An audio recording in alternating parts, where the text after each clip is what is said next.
원장님, 그래도 아무래도 문제점이 있으니까 이런 소화불량이 나타나는 거잖아요. 아무래도 심리적인 요인들이 좀 작용을 하는 걸까요? 어떻게 보시나요? 네, 심리적인 요인도 작용을 하고요. 일단 기능성 소화불량이라는 게 이제 기질적인 어떤 검사들을 다 거쳐서 모든 다른 원인이 될 만한 증상을 이제 배제를 하고 나서야 진단을 하게 되거든요. 그래서 증상만 가지고 진단을 하는 것이기 때문에 어떤 이제 다른 원인을 찾을 수 없고, 근데 소화기는 이제 정신적인 스트레스나 아니면 다른 피로나 이런 교감신경에 자동적으로 이제 영향을 받는 부분이라서 신경적인 부분도 배제를 하지 않고 이제 치료할 때 감안을 하게 되는데요. 이제 처음 시작이 스트레스나 과로나 피로로 인한 어떤 교감신경의 과도한 작용으로 소화기가 문제가 생길 수도 있고요.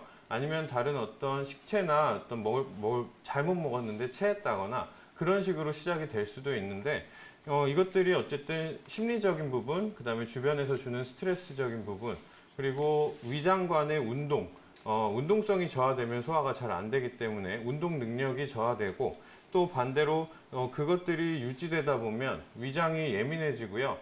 그러다 보면 이것들이 세 가지가 사이클로 돌아가면서 점점 악화되는 쪽으로 만성화되어 가거든요. 그래서 기능성 소화불량 환자분들은 사실 뭐 되게 좋았다가 나빴다가를 반복한다기보다는 꾸준하게 증상을 가지고 가시는 경우가 많습니다. 그래서 이제 치료는 이제 좀 시간이 필요하고 보통 만성적이기 때문에 심리적인 부분이나 생활 관리도 중요하고요. 그 다음에 실질적으로 위장관의 운동 능력이나 소화 능력 자체가 많이 저하되어 있기 때문에 그런 것도 서서히 끌어올려 줘야 되고요. 그 다음에 예민해진 이제 위장관의 신경도 좀 더 감각적으로 무디게 좀 정상적으로 돌려줘야 되거든요. 그래서 이제 그런 부분에 대해서 실험을 한 것이 있는데, 내시경 같은 이제 튜브를 위장관으로 통해서 집어넣어서 이제 위에 이렇게 풍선을 만들어 보는 거거든요. 그래서 원래 우리가 음식을 먹으면 위에서 압력을 느끼고 그거에 맞춰서 팽창을 하는 것이 정상이고요.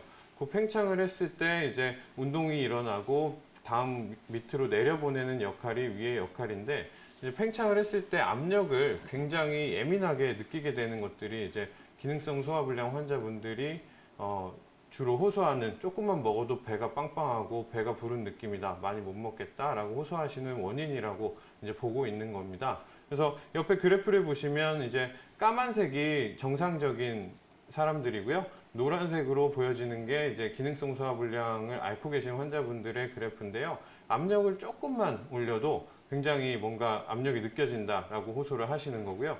일반적으로 이제 다른 분들이 조금 포만감을 느낄 정도가 되면 이미 가득 찬 거 이상으로 이제 빵빵하게 느껴진다라고, 예민한 그것들을 이제 실험으로 표현한 거라고 보실 수 있습니다. 이제 그래서 이것들은 이제 천천히 좀 마음의 여유를 가지고, 그리고 또 심리적으로 뭘 먹었을 때 계속 체하지 않을까 불안한 마음도 있기 때문에 그런 것들까지 좀 이렇게 잡아가면서 천천히 치료를 하셔야 될 것 같습니다. 한약을 복용했을 때는 구체적으로 어떤 효과를 좀 볼 수 있을까요? 네, 이제 아까 말씀드렸던 것처럼 소화기의 운동성이 중요하고요. 그 다음에 감각적인 부분도 중요하고, 심리적인 스트레스랑 관련된 부분도 많은데, 한약에서 처방을 모든 사람에게 같이 처방을 하진 않지만 주로 많이 쓰게 되는 이제 처방이 있죠. 그래서 그런 부분이 연구가 많이 되고 있는데요. 육군자탕이라는 처방에 대해서 좀 말씀을 드리면, 소화관 운동성을 이제 촉진을 시켜서요, 소화기 운동성을 점차적으로 좋게 만들어주고요. 그다음에 위 운동성이 좋아지게 되면 아무래도 위에 이제 들어있는 음식물이 적재적소에 적절한 시기에 이제 십이지장 소장을 통해서 내려보낼 수 있는 배출 능력도 좋아지고요. 그다음에 위가 이제 어느 정도 음식물이 들어와서 이완이 돼야 음식물을 어느 정도 섭취를 할 수 있잖아요. 그래서 이완할 수 있게 그렇게 감각이 너무 예민하게 빵빵하게 배불러서 못 먹지 않게 그런 것들도 이제 좋아지게 만들어 드릴 수 있고, 그다음에 위점막의 혈류가 좋아진다는 거는 위의 점막의 혈류가 좋아져야지 소화액 분비도 잘 되고 운동성도 좋아지기 때문에 그런 부분도 개선이 된다고 보실 수 있고요. 또 부수적으로 이제 식도의 어떤 분비, 내려보내는 식도를 비워내는 능력도 좋아지게 되고, 그렐린이라고 하는 이제 입맛을 올리는 식욕을 돋게 하는 그런 물질도 좀 더 분비가 잘 되게끔 촉진을 시킬 수 있습니다. 그리고 이 외에도 뭐 바나사심탕이나 평이산, 삼출건비탕 같은 이제 처방마다 그때그때 환자분들의 상태에 따라서 조금씩 다른 처방들이 쓰일 수도 있는데요. 비슷한 역할들을 해주기 때문에 진단을 받아보시고 처방을 받는 것이 가장 정확할 것 같습니다. 네, 이렇게 기능성 소화불량에 도움이 되는 한약들 자신의 체질에 맞춰서 처방을 받으시는 것이 중요할 것 같은데요. 그런데 이렇게 평소에 소화불량으로 이렇게 고민이 있으신 분들은 생활 습관이 무엇보다 중요할 것 같아요. 먹는 것도 중요하고 어떻게 네. 관리하는지가 굉장히 중요하잖아요. 최우석 원장님, 생활 습관 어떻게 관리하면 좋을까요?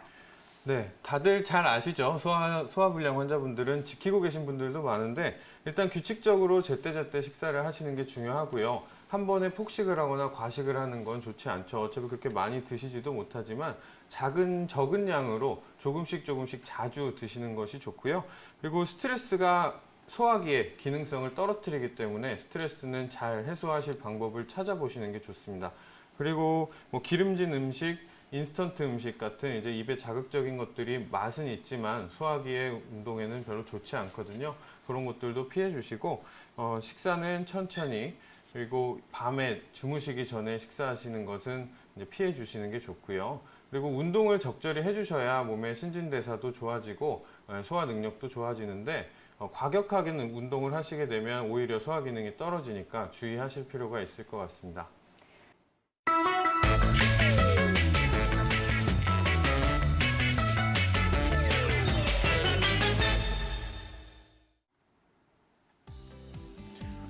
안녕하세요. 건강한 의사 최우석입니다.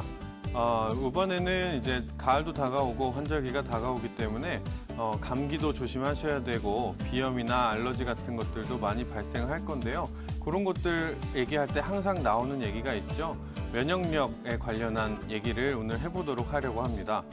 면역력이란 우리 몸의 인체를 방어해주는 시스템이라고 보시면 되는데요. 외부에서 세균이나 바이러스 그런 것들이 침입하게 될 때 이제 몸에서는 그걸 잡아먹거나 죽이거나 아니면 어떤 기능을 못하게 막는 쪽으로 반응을 하는 것이 이제 우리 몸의 면역 시스템이 하는 일이고요.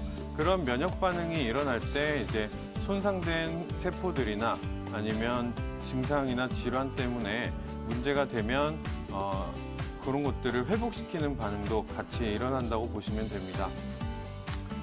한의학에서도 면역력에 대한 얘기를 옛날부터 많이 했는데요. 옆에 보시면 이제 면역 기능이 튼튼하면 전염병도 걸리지 않는다. 또 병에 걸린 것은 분명 몸이 허해서이다.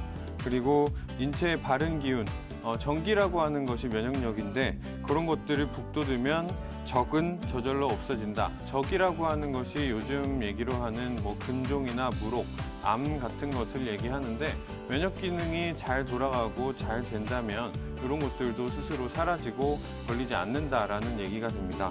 그래서 면역력을 높이려면 어떻게 해야 할까? 이제 생활 습관에 대해서 잠시 안내를 드리겠습니다.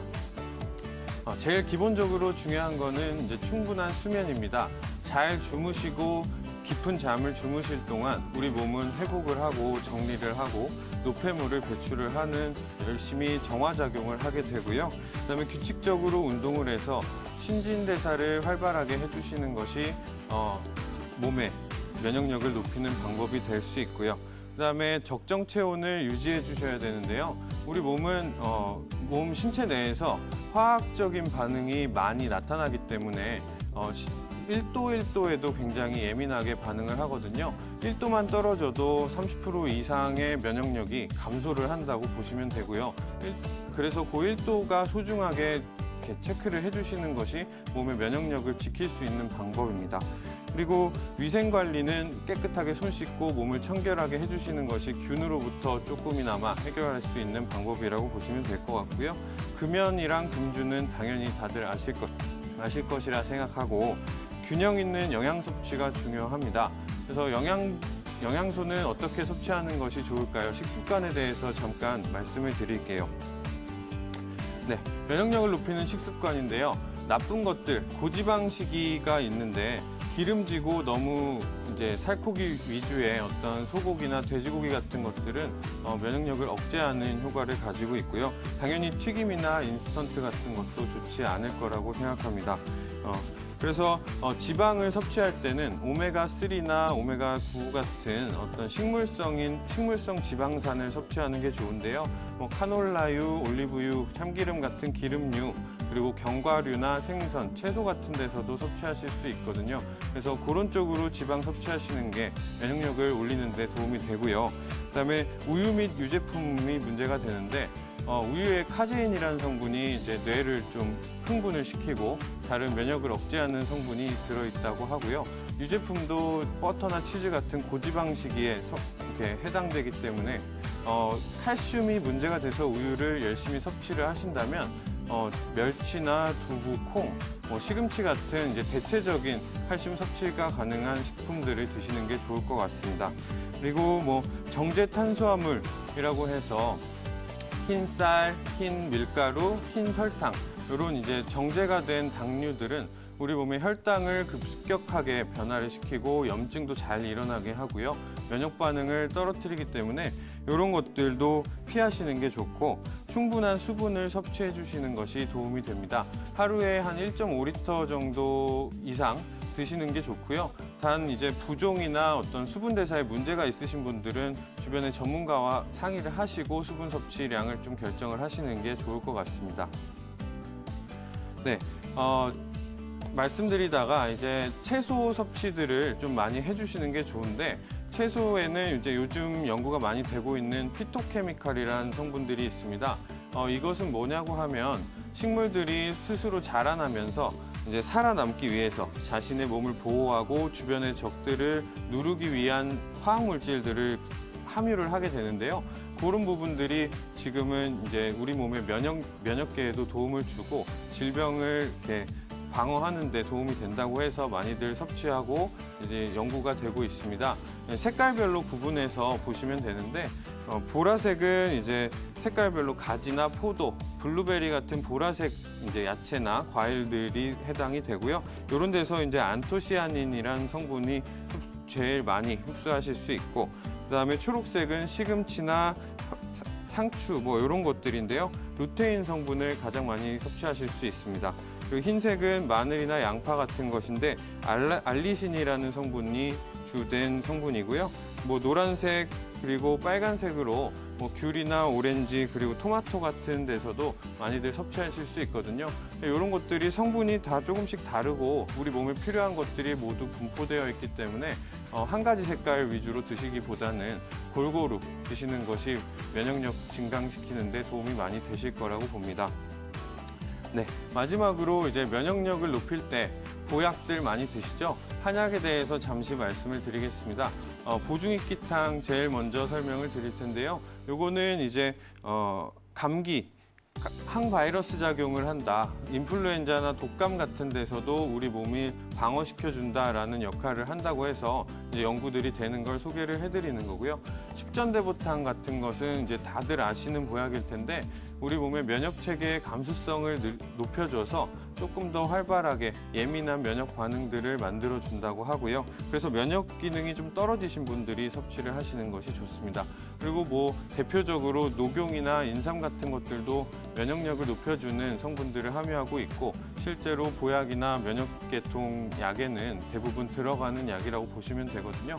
이런 것들도 사실은 우리 몸이 내가 증상적으로는 면역 기능이 떨어진 것 같다라고 생각이 드신다고 약을 저렇게 챙겨 드시지 말고 그렇게 증상이 보이더라도 다른 면역이 과잉일 수 있고 그리고 저 약들보다 좀 더 효율적이고 자신에게 잘 맞는 약들이 있을 수 있으니까요.